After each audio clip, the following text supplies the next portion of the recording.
पहिलोचोटि चितवनले जिताएर रविलाई संसदमा पठायो। त्यसपछि फेरि रविको नागरिकता किर्ते भयो के भयो अमेरिकी एजेन्ट के हो भनेर फेरि रविलाई भयभरि मुद्दा लगाइयो।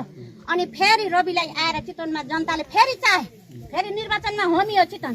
अनि होमिँदाखेरि फेरि पनि उति मत दिएर रवि जानुभयो। जाँदाखेरि देशैभरिको काङ्ग्रेस रविमाथि, देशैभरिको एमाले रविमाथि, देशैभरिको अपिल रविमाथि, देशैभरिको पुलिस रविमाथि, देशैभरिका न्याय अदालत सबै रविलाई जन्जिर लगाए। आज एउटा रवि आउँदा यत्रो देशै हल्लिन्छ भने यिनले के राजनीति गरे? यिनले के राजनीति गरे भन्नुहोस् न। आज के राजनीति गरे? यो राजनीति हो, यो अन्याय होइन। एउटा व्यक्तिलाई बार बार त्यसैलाई सहकारी भनेछ, त्यसैलाई 10वटी स्वास्नीको ट्याग लगा, त्यसैलाई अमेरिकी एजेन्ट भन्छ। आज यिनले के एजेन्टले आज यत्रो 35 वर्ष त जनताले दियो नि, मत दिएन र?